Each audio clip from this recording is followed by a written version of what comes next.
Muy bien, recordemos que la química es la ciencia que estudia la materia, sus propiedades, su composición y su transformación. A continuación les invitamos a aprender sobre las propiedades y la clasificación de la materia. Comencemos. Entendamos primero qué es materia. Pues la materia no es otra cosa más que todo lo que nos rodea y ocupa un lugar en el espacio. Esto quiere decir que están asociados dos términos importantes a este concepto.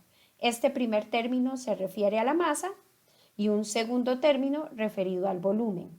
Pero cuando hablamos de masa tenemos que hacer conciencia de que estamos refiriéndonos de la medida de la cantidad de materia de un cuerpo. Y cuando nos referimos al término de volumen, nos estamos refiriendo a la medida de la cantidad de espacio que ocupa ese cuerpo. Ahora bien, ¿cómo vamos a clasificar la materia?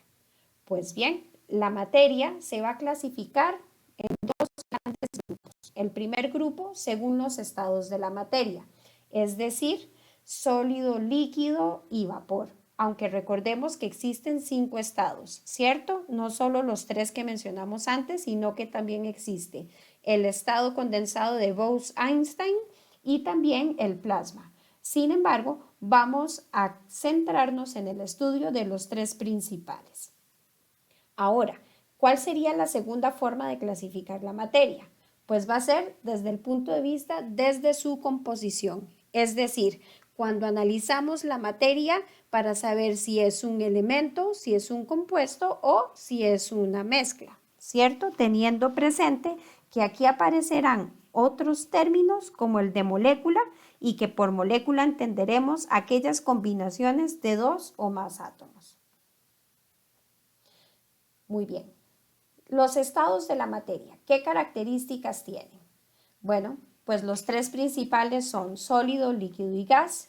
Desde el punto de vista de un sólido, vamos a recordar que lo vamos a identificar porque todas sus partículas están supremamente unidas. Hay un empaquetamiento muy fuerte. Es un tipo de estado físico en donde hay un ordenamiento grandísimo.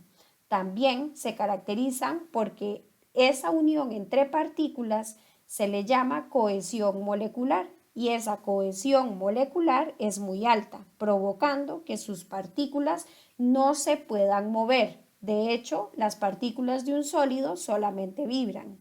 Esto a su vez causa que los sólidos tengan forma y volumen definidos, así como también son prácticamente incompresibles, no fluyen y la difusión dentro de un sólido ocurre con extrema lentitud. Ahora bien, si sus partículas están tan unidas y no se mueven, quiere decir que la energía cinética de las partículas de un sólido es extremadamente baja. Muy bien. Ahora, si analizamos el estado líquido, pues los líquidos ya sus partículas están ligeramente más separadas que las de un sólido, pero no tanto como las de un gas. Es decir, la unión entre las partículas de un líquido presenta un estado intermedio, es decir, su cohesión molecular es intermedia y esta propiedad permite que los líquidos fluyan fácilmente. También se caracterizan porque asumen la forma del recipiente que los contienen y tienen un volumen definido. También no se expanden para llenar el recipiente y son prácticamente incompresibles al igual que los sólidos. En el caso de los líquidos, la difusión de un líquido también es lenta. Perfecto. Y por último tenemos los gases. En el caso de un gas, las partículas están supremamente separadas, es decir, su cohesión molecular es nula. De hecho, gracias a esta particularidad, podemos estudiar a los gases entendiendo el comportamiento de solamente una de sus partículas. Como sus moléculas están tan separadas, quiere decir que tienen una alta energía cinética, es decir, una alta energía del movimiento.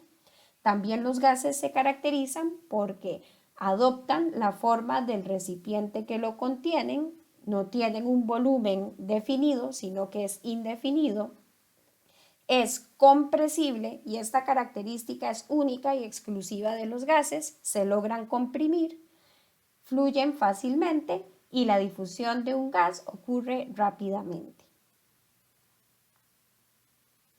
Muy bien, desde la composición de la materia analicemos cómo impacta la química. Pues bueno, la materia, según su composición, la vamos a dividir en dos grandes grupos. Un primer grupo llamado sustancias puras y el segundo grupo llamado mezclas. En el caso de las sustancias puras, vamos a entender que tienen sus propiedades definidas y su composición no varía de una muestra a otra. Dentro de las sustancias puras están lo que ustedes ya conocen como elementos y como compuestos, de los cuales analizaremos un poquito a mayor profundidad más adelante.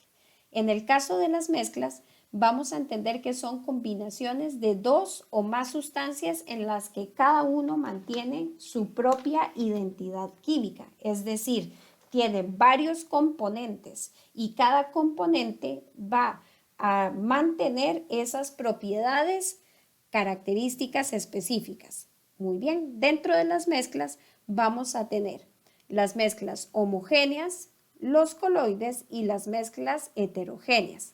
En el caso de las mezclas homogéneas, las podremos recordar porque a lo mejor las han conocido previamente como disoluciones. Y en el caso de las mezclas heterogéneas, probablemente hayan escuchado que tiene otros dos nombres, como por ejemplo mezclas groseras o mezclas mecánicas. ¿Qué otra diferencia existe entre estas dos grandes divisiones de la materia? Bueno, primero que los compuestos sí se pueden separar, pero únicamente por métodos químicos, mientras que las mezclas sí van a poder ser separadas por métodos físicos, ya que son varios componentes que están juntos, pero que no han interactuado a nivel químico entre sí. Veamos los elementos. ¿Qué características tienen? Pues bien, están hechos de una sola clase de átomos y recordemos que el átomo es la partícula más pequeña que existe, ¿de acuerdo? Muy bien, y los podemos encontrar en un instrumento que se utiliza mucho en química llamado tabla periódica. ¿De acuerdo? De hecho, los nombres de los elementos se van a derivar de una gran variedad de fuentes, como por ejemplo de personajes mitológicos, de los nombres de las personas que los han descubierto o de los lugares en los cuales han sido descubiertos. Algunos ejemplos son el hidrógeno, el carbono, el oxígeno, el hierro y el zinc. ¿Cierto? Y si observamos la imagen que está a nuestra derecha, podemos ver que efectivamente tenemos átomos, o sea, cada elemento de ellos tiene la misma clase de átomos. Por ejemplo, vean que en esta parte A, todas las esferas son rojas, son idénticas entre sí. Es decir, por ejemplo, si yo tengo una moneda de oro, todos los átomos que conforman a esa moneda de oro son exactamente iguales. Y muy bien, si analizamos la figura que aparece aquí a la derecha, vean que nos dicen moléculas de un elemento. Y aquí retomo el concepto de molécula. Recordemos que vamos a entender por molécula a aquella combinación de dos o más átomos. En este caso, vean que por cada una de estas secciones tenemos dos átomos de la misma especie. Sin embargo, a este grupo le vamos a llamar moléculas de elementos. Ahora bien, dentro de las sustancias puras también están los compuestos. Un compuesto es simplemente una sustancia química que va a estar formada por dos o más elementos y se ha formado porque ha existido una interacción química entre ellos. Algunos ejemplos de los compuestos son el agua, la glucosa o el dióxido de carbono. ¿Cómo los podemos identificar? Vean que un compuesto tiene, según su definición, dos elementos. En el caso que nos muestra aquí del agua tiene el hidrógeno como elemento y también tiene oxígeno. En el caso de la glucosa tenemos el elemento llamado carbono, también tenemos el elemento llamado hidrógeno y el elemento llamado oxígeno. Y por último, en el dióxido de carbono tenemos dos elementos, uno llamado carbono y el otro elemento llamado oxígeno. Si analizamos la imagen que está a nuestra derecha, vean que aquí podemos observar que ya estas moléculas tienen elementos diferentes. Podemos observar en la imagen que está denotada con la letra D, aquí hay diferentes tipos de mezclas. Vean que aquí tenemos elementos como las esferas rojas, vamos a tener moléculas de elementos como este grupo de pares de átomos o de esferas azules y vamos a tener también moléculas de compuestos. Muy bien, los compuestos tienen una composición definida. ¿Esto qué quiere decir? Pues simplemente significa que el número relativo de cada elemento que conforma al compuesto es el mismo en cualquier muestra. Es decir, la composición básica de un compuesto puro es siempre la misma. A esta descripción la vamos a conocer como la ley de composición constante o ley de proporciones definidas que había dicho o establecido Proust. ¿Qué quiere decir esto? Lo siguiente. Si yo tengo un compuesto como el agua, recordemos que la fórmula que vimos previamente es H2O, vean que nos representan la esfera blanca, un átomo de hidrógeno, la esfera roja, un átomo de oxígeno. Aquí debería ser O, muy bien. Y ya tenemos la molécula del compuesto. Sin embargo, el agua aquí en Costa Rica es exactamente la misma que el agua en México o el agua en Francia. Es decir, el agua siempre va a tener enlazada dos átomos de hidrógeno a un átomo de oxígeno. Y a su vez, quiere decir que el agua pura, independientemente del origen, siempre va a estar formada por un 11% en masa de hidrógeno y un 89% en masa de oxígeno. Esta composición a nivel macroscópico corresponde a la composición molecular y que siempre, independientemente del lugar, recordemos eso, estará conformada por dos átomos de hidrógeno combinados químicamente con un átomo de oxígeno. ¿De acuerdo? Es importante recordar o notar que las propiedades del agua pura no se parecen en nada a la propiedad de los elementos que la forman. ¿Qué quiere decir esto? Que si bien es cierto, el agua está formada por hidrógeno y oxígeno, sus propiedades físicas, como el punto de ebullición, densidad y demás, son muy diferentes a las propiedades físicas del hidrógeno y del oxígeno. Y esto mismo sucede con sus propiedades químicas. Las propiedades químicas del agua son muy diferentes a las propiedades del hidrógeno y a las propiedades químicas del oxígeno. Muy bien, ahora vamos a entender un poco las mezclas. Habíamos dicho que se podían dividir o clasificar en homogéneas, coloides y heterogéneas. El tema de coloides lo estudiaremos en Química 2 en el capítulo 13. Por tanto, nos vamos a centrar en estos dos subgrupos. En el caso de mezclas homogéneas, habíamos dicho que también la podemos conocer como disoluciones. Y una mezcla homogénea es aquella que es uniforme en sus propiedades, en todos sus puntos y también se denomina disolución. ¿Qué quiere decir que es uniforme en todas sus propiedades?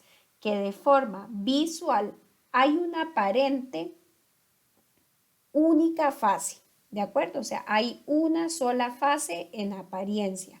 Y esta única fase en apariencia se debe porque el tamaño de partícula de los componentes de la mezcla son tan pequeños que el ojo humano no lo puede detectar. Por ejemplo, si mezclamos una cucharada de sal en agua, al momento de agitar, podemos darnos cuenta que ya la sal que estaba sólida desaparece, ¿cierto? Eso de que desaparece no quiere decir que dejó de existir, simplemente formó una disolución en el agua, ¿de acuerdo? Pero nosotros no podemos distinguir un vaso que contiene solamente agua y un vaso que contiene agua con sal de forma visual. Ambos se ven incoloros y de una única fase. Otro ejemplo de una disolución es el agua con azúcar, exactamente igual que la sal y el agua. Ahora, en el hecho de que cuando hablemos de disoluciones, siempre se nos vienen en mente aquellas que están en estado líquido. Sin embargo, veamos este último ejemplo, el aire. El aire es una mezcla homogénea porque está conformado por hidrógeno, nitrógeno, oxígeno y otro poco o en una cantidad muy pequeñita de otros gases. Entonces, vean que aquí tenemos diferentes componentes, pero no podemos verlos en el aire, ¿cierto?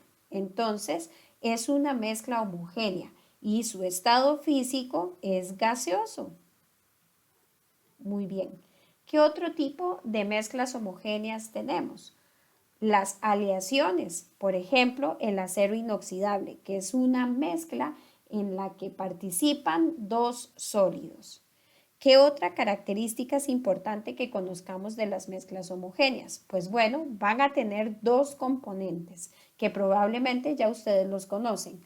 Un primer componente que se va a llamar disolvente y que se va a caracterizar porque está en mayor cantidad. Y vamos a tener un segundo componente llamado soluto, que es aquel que se encuentra presente en la disolución, pero en una menor cantidad.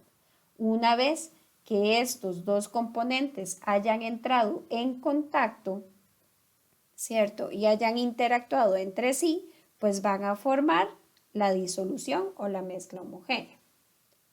Muy bien. En el caso de las mezclas heterogéneas, van a ser aquellas mezclas que consisten de partes físicamente distintas, cada una con diferentes propiedades, es decir, no tienen la misma composición, propiedades y aspecto en todos sus puntos. Esto quiere decir que podemos determinar las fases diferentes, ¿cierto? Es decir, podemos observar fácilmente cada uno de sus componentes. ¿Y por qué los podemos observar? Porque a diferencia de una mezcla homogénea, en la mezcla heterogénea el tamaño de partícula es tan grande que el ojo humano sí lo puede detectar. Por ejemplo, tenemos sal mezclada con limaduras de hierro o aceite y vinagre. Son sustancias que no se mezclan. Una que tal vez es muy conocida por ustedes es la mezcla del agua con el aceite. Vean que aquí tenemos dos fases o dos componentes que son fácilmente de distinguir. Otra mezcla heterogénea es, por ejemplo, el granito, que es un material conformado por diferentes minerales, pero podemos observar algunos de ellos fácilmente. O, por ejemplo, una sopa de verduras, en donde podemos ver cada uno de sus componentes. Muy bien, veamos un ejemplo. Nos dice, vamos a tener que clasificar a cada una de estas especies según sea sustancia pura, ya lo vamos a definir como elemento compuesto, ¿de acuerdo? Y como mezcla, ya sea homogénea o heterogénea. Vean que el primer ejemplo nos dice bicarbonato de sodio. En este caso analicemos la fórmula. La fórmula nos dice que tiene 4 elementos diferentes. Tiene al sodio, hidrógeno, carbono y oxígeno. Y recordemos que aquella materia que está conformada por 2 o más elementos se le conoce como compuesto. Entonces, el bicarbonato de sodio es una sustancia pura, pero de subtipo de sustancia pura lo vamos a clasificar como un compuesto. Muy bien. Ahora, la crema para piel seca. Muy bien, la crema para piel seca es un tipo de emulsión, es más del tipo de coloides, pero vamos a clasificarla según una mezcla, ¿cierto? Porque tiene varios componentes, pero todos esos componentes no los logramos ver. Entonces vamos a clasificarlo como mezcla y vamos a ponerlo como un coloide. Perfecto. Ahora, un té caliente. ¿Cómo preparamos un té? Pues colocamos agua que está a una temperatura elevada y unas hierbas, por ejemplo, manzanilla. Es decir, tenemos diferentes componentes y a este té podemos incluso agregarle azúcar para endulzar.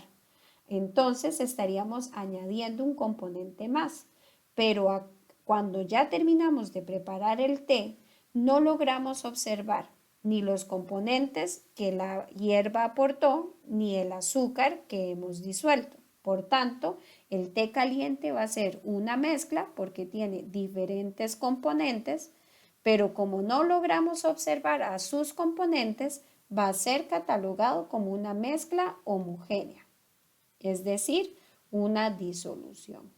Perfecto.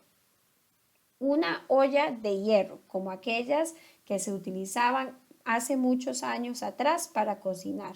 Simplemente es un artefacto formado por un elemento, hierro.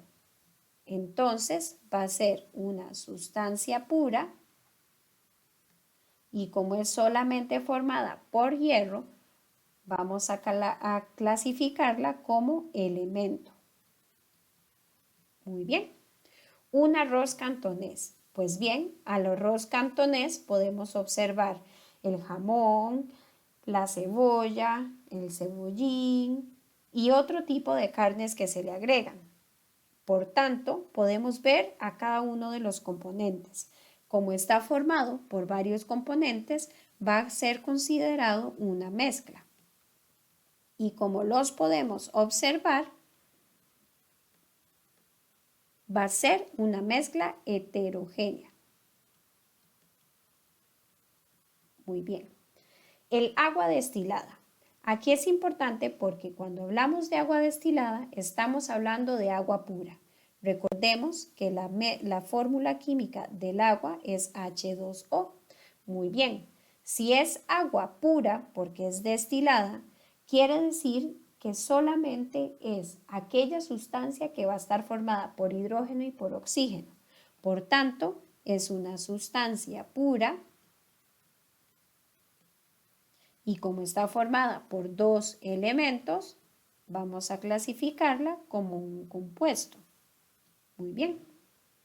Ahora, el agua de grifo, es decir, el agua que tomamos cuando abrimos el tubo o la llave de agua de nuestras casas. ¿Qué sucede? Pues bien, el agua de grifo es agua de manantial, aquella en la cual tiene muchos minerales disueltos. Sin embargo, no observamos a ninguno de esos minerales. Por tanto, sabemos que hay varios componentes y por esa razón va a ser considerada una mezcla, pero como no podemos ver a esos minerales disueltos, vamos a decir entonces que es una mezcla homogénea. Perfecto. El oro blanco, ese que se utiliza en joyería. Muy bien, vean que nos dice que está formado por oro puro y paladio. Tenemos dos elementos, pero nosotros en la joyería no observamos a cada uno de estos elementos. Como está formado por varias sustancias, vamos a clasificarlo como una mezcla. Y como no observamos ni a las partículas de oro ni a las partículas de paladio, quiere decir que es una disolución en estado sólido y por tanto es una mezcla homogénea.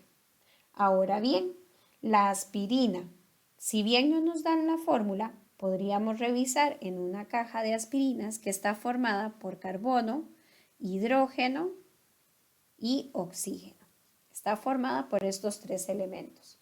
Y a la aspirina no le podemos ver esos componentes. Entonces, es una sustancia pura, ¿cierto? Que es el ácido acetil salicílico, y al estar formado por 2 o más elementos, que en este caso son 3, quedará definida o clasificada como un compuesto.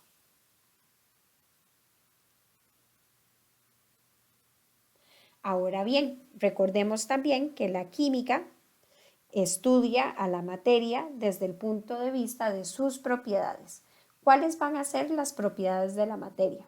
Tenemos diferentes tipos de propiedades. En primera instancia, entendamos que el término de propiedad es aquella característica que nos permite reconocer un tipo particular de materia y diferenciarlo del resto.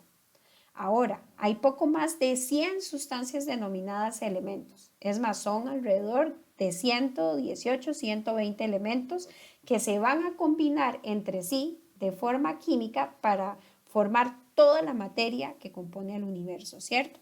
Ahora, las propiedades de la materia se relacionan tanto con el tipo de átomos que contiene, es decir, su composición, y la disposición en la materia, es decir, cómo se enlazan o la arquitectura que forman una vez que se han unido.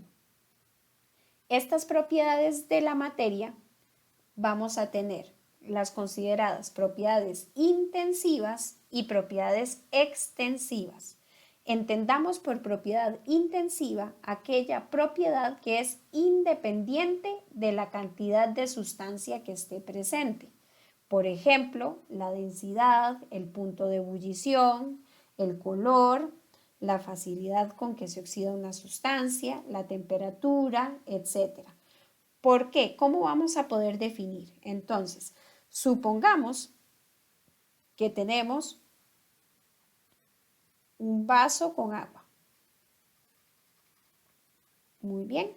Y esta agua se encuentra a 25 grados centígrados. Muy bien.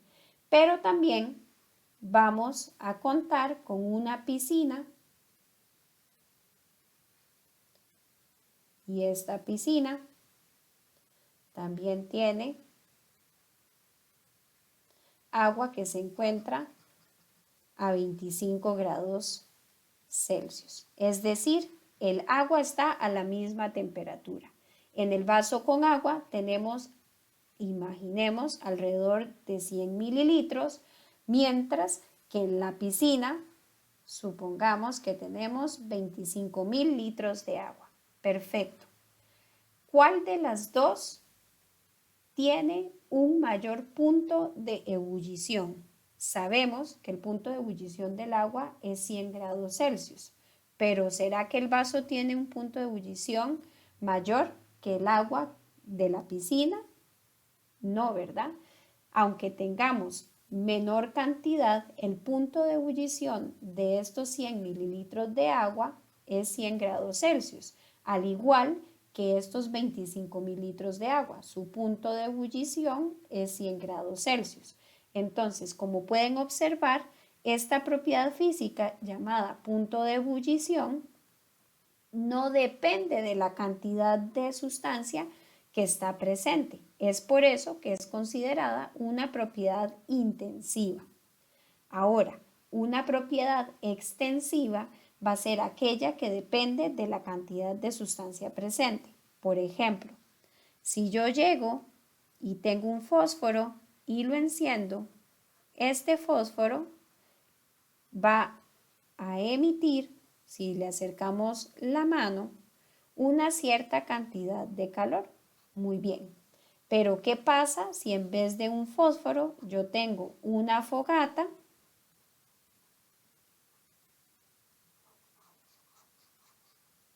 ¿Cierto? Si tengo una fogata, ella también emanará una cierta cantidad de calor. ¿En cuál de las dos se siente una mayor temperatura? ¿En el fósforo si acerco la mano o cuando acerco la mano a la fogata? En la fogata, ¿verdad? Quiere decir que vean que como estoy quemando más cantidad de materia, se logra emanar mayor cantidad de calor. Es decir, el calor o la energía en forma de calor es una propiedad que es extensiva, es decir, depende de la cantidad ahí presente. Existe una regla mnemotécnica para recordar o no olvidar cuál es una propiedad intensiva y cuál es una propiedad extensiva. Intensiva empieza con I, por tanto, va a ser independiente. ¿De acuerdo? Así podremos descartar y reconocer cuál sería la extensiva. Muy bien. También podemos clasificar las propiedades según su estado físico y su capacidad para interactuar con otras sustancias. Estas propiedades reconocidas como físicas es simplemente una característica del material y esta propiedad física puede ser observada, ¿verdad? Es decir, medida sin necesidad de cambiar la identidad química, es decir, sigue siendo la misma sustancia pura. Por ejemplo, algunas propiedades físicas son los estados físicos de la materia, es decir, que está en estado sólido, si es líquido, si es gaseoso. Tenemos otra propiedad física como las propiedades organolépticas, como por ejemplo el color, el olor, la textura y una que nunca vamos a utilizar a nivel de laboratorio, que es el sabor, ¿cierto? Estas propiedades físicas las vamos a conocer como organolépticas, porque las percibimos a través de los sentidos. Muy bien. Otra propiedad física, por ejemplo, es el punto de ebullición, porque simplemente está determinando esa temperatura a la cual una sustancia hace el cambio de fase, en este caso de líquido a vapor. ¿De acuerdo? Muy bien. Las propiedades químicas, estas son características que tiene un material, pero que implican un cambio químico, es decir, se modifica la identidad de la sustancia. Algunos ejemplos de propiedad química es, por ejemplo, la capacidad para oxidarse, como las láminas de zinc del techo de nuestras casas que se corroen, es decir, la corrosión es una propiedad química porque deja de ser la lata de zinc y se convierte en esa otra sustancia, en el óxido de zinc. También la capacidad de reaccionar, es decir, la reactividad, esta hace alusión a la reactividad. Muy bien. Otra característica o propiedad química es la inflamabilidad, que es simplemente la capacidad de una sustancia para arder en presencia de oxígeno. Por ejemplo, el gas butano y propano que utilizamos en el laboratorio con el quemador Bunsen arde fácilmente, ¿verdad? Para generar una llama. Eso es la inflamabilidad. Muy bien. También asociados a las propiedades físicas y químicas, como se mencionaron en sus descripciones, están asociados cambios de la materia. Estos cambios pueden ser físicos, ¿verdad? Recordemos que un cambio físico es simplemente aquel que cambia la apariencia, como por ejemplo, si yo tengo una hoja de papel y lo arrugo con mis manos, sigue siendo papel, es decir, el papel no perdió su identidad, pero sí cambió su forma, sufrió un cambio físico. Unos cambios físicos son, por ejemplo, los cambios de estado de la materia, como la fusión. También un cambio físico es la preparación de una disolución, como por ejemplo agua con sal. Cuando agregamos agua con sal, no hay una reacción química como tal, es simplemente agua y sal, están juntas pero no revueltas, por así decirlo. Aquí tenemos otro cambio físico como la evaporación. Entonces, los cambios físicos vamos a entenderlos principalmente a los cambios de fase o cambios de estado de la materia, recordando lo siguiente. Vamos a analizar los tres estados principales, sólido, líquido y gas. Aquel paso o cambio de estado que ocurre cuando pasamos de sólido a líquido, como cuando el hielo se derrite, lo vamos a llamar fusión.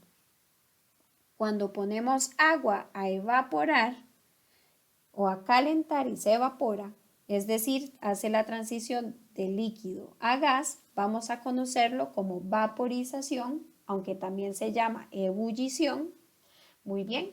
Y al cambio de estado del sólido al gas sin haber pasado por el estado intermedio líquido, le vamos a llamar sublimación, como por ejemplo aquellas pastillas aromáticas que se colocan en la sala de estar o en los servicios sanitarios y que aromatizan las salas. Muy bien. Ahora, estos cambios que están en color rojo los vamos a llamar cambios de estados progresivos. ¿Por qué progresivos? Porque están pasando de un estado ordenado a uno más desordenado. Recordemos que los sólidos tienen partículas muy unidas. Si se funde el sólido, pasa a líquido y ya los líquidos tienen partículas más separadas. Por eso le llamamos progresivo, de ordenado a desordenado. Muy bien. Ahora, estos cambios de estado también tienen su contraparte y a esa contraparte le vamos a llamar cambios de estados regresivos. Muy bien. Entonces, ¿cuáles van a ser? Si yo tengo un gas o un vapor y lo condenso o lo convierto en líquido, a ese cambio físico le vamos a llamar condensación. Si yo tengo a un líquido y lo solidifico, vamos a llamar a ese cambio físico como solidificación o congelamiento. Y aquel cambio de estado entre el gas y el sólido sin haber pasado por el líquido se va a llamar sublimación regresiva. Ahora bien, son cambios de estados regresivos porque están pasando de un estado más desordenado a un estado ordenado. Muy bien. ¿Qué otras características tienen estos cambios de la materia? Observen que todos los cambios de estado progresivos se los demarcamos con flechas rojas. ¿Por qué con flecha roja? Vean que para pasar de sólido a líquido, por ejemplo el hielo, ¿qué necesita? Temperatura, ¿cierto? Necesita absorber energía en forma de calor para ocurrir. Si yo quiero poner agua a ebullir para preparar unos espaguetis, ¿qué necesito hacer con la olla de agua?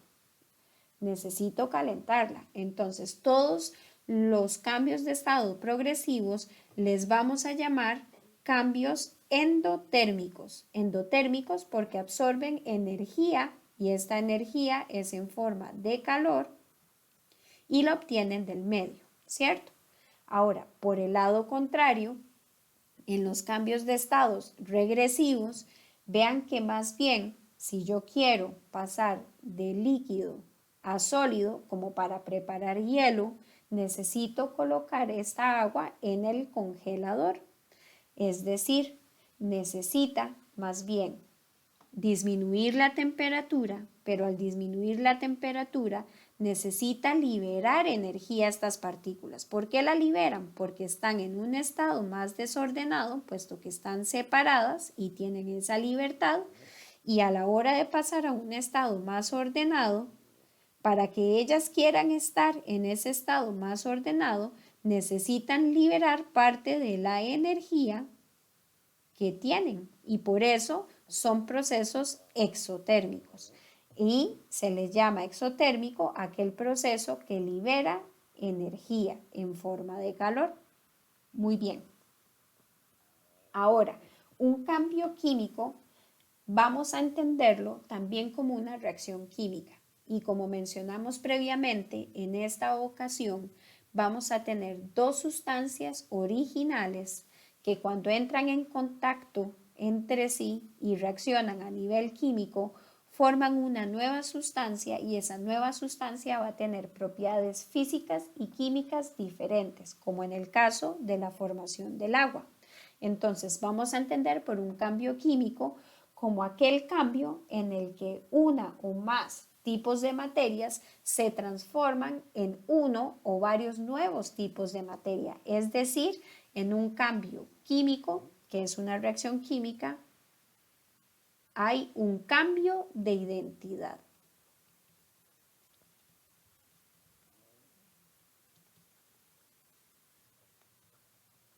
Muy bien. Ahora, ¿cuáles son cambios químicos? La corrosión, la combustión, que la combustión es aquella reacción química en donde quemamos algo o arde una sustancia en presencia de oxígeno, la reactividad con ácidos, la digestión de los alimentos, la fotosíntesis, por ejemplo, la putrefacción, ¿verdad? También es un proceso o cambio químico, la descomposición, etcétera. Ahora, es importante tener en cuenta que cuando hay una reacción química, en su transcurso, las sustancias que reaccionan se forman, ¿verdad? O interactúan entre sí formando una nueva sustancia que es químicamente diferente a las sustancias que le dieron origen. Muy bien. Veamos este ejercicio. Nos dice, el potasio es un metal suave de color plateado que funde a 64 grados Celsius y que reacciona vigorosamente con el agua, con el oxígeno y con el cloro. Identifique las propiedades físicas y químicas dadas en la descripción. Entonces vean que como propiedades físicas tenemos que es suave, el color, ¿verdad? Que es una propiedad organoléptica, y también su punto de fusión, que es de 64 grados Celsius. Mientras que en términos de propiedad química vamos a tener su reactividad en presencia del agua, la reactividad en presencia del oxígeno y la reactividad en presencia con el cloro. Entonces es muy importante que para cada ejemplo de materia podamos distinguir y diferenciar los diferentes tipos de propiedades. Ahora bien, recordemos, una propiedad física puede ser intensiva o extensiva, al igual que una propiedad química puede ser intensiva o extensiva.